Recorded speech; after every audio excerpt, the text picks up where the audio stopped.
warahmatullahi wabarakatuh. Waalaikumsalam warahmatullahi wabarakatuh. Kami dari kelompok sektor infrastruktur yang beranggotakan saya sendiri, Umul Kasana, Anissa Oktavia, Nevi Noviasari, dan Karina Prita Lestari akan mempresentasikan hasil 3 emiten yang telah direkomendasikan. Materi selanjutnya akan disampaikan oleh Karina. Analisis makroekonomi. Yang pertama, pertumbuhan ekonomi kurang dari 5%. Kalau inflasi terkendali, suku bunga mulai turun, dan terakhir fokus pemerintah pada infrastruktur.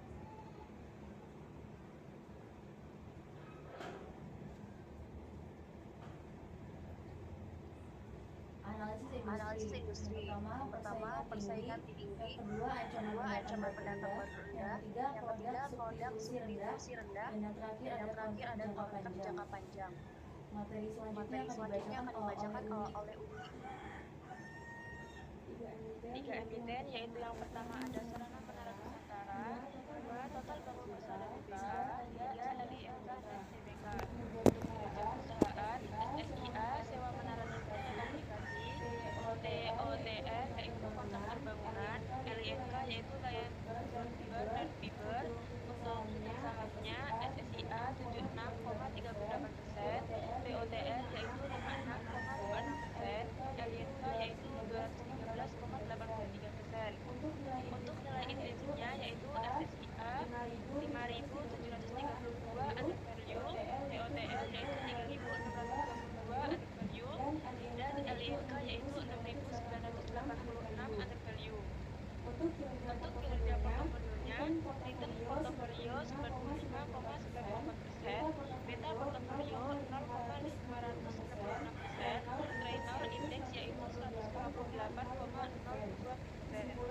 Kesimpulan dan rekomendasi SSIA layak untuk dibeli, TOTL layak untuk dibeli, dan LINK layak untuk dibeli. Portofolio optimal dengan fokus LINK dan SSIA. Materi selanjutnya akan disampaikan oleh Anissa Oktavia.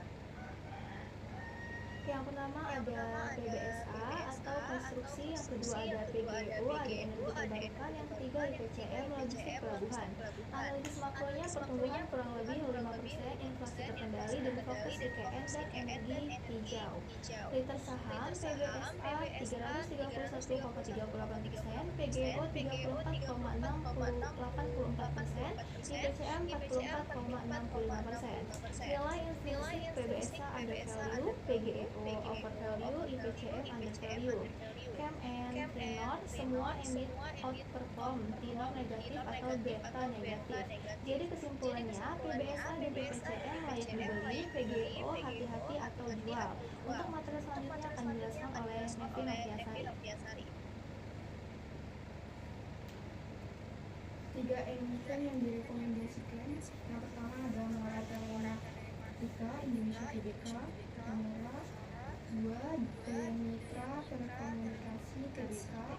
Yang ketiga ada Nusantara Pelabuhan Handal Tbk.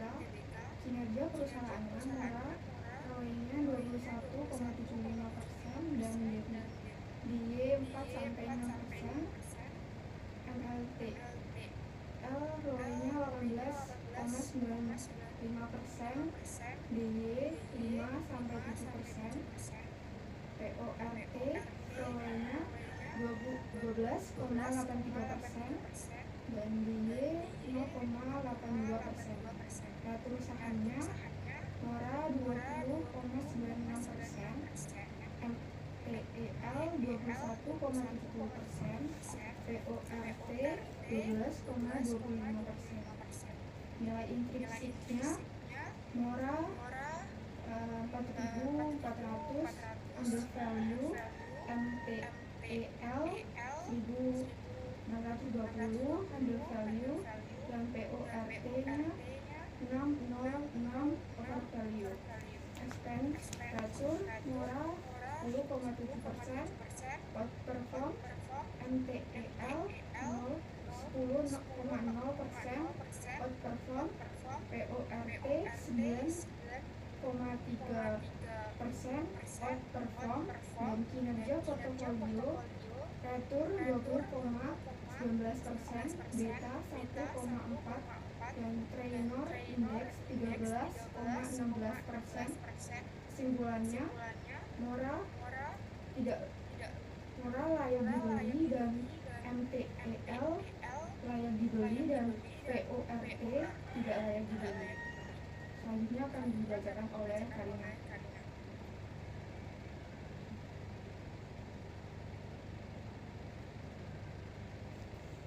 Tiga emiten yang direkomendasikan yang pertama ada jasa marga, itu jalan tol, yang kedua ada Indosat atau telekomunikasi digital, yang ketiga ada UKK teknik utama atau konstruksi teknik khusus, rating sahamnya JSMM 8,9%, ISAT atau Indosatnya 17,29%, lalu BUKK 22,78%, nilai instruksinya JSMR sama dengan 5.104 under value, ISAT atau Indosat yaitu 6.300 under value, lalu yang ketiga ada BUKK 4.812 under value, CPAM dan kinerja JSMR atau slight underperform, lalu ISAT sama dengan outperform,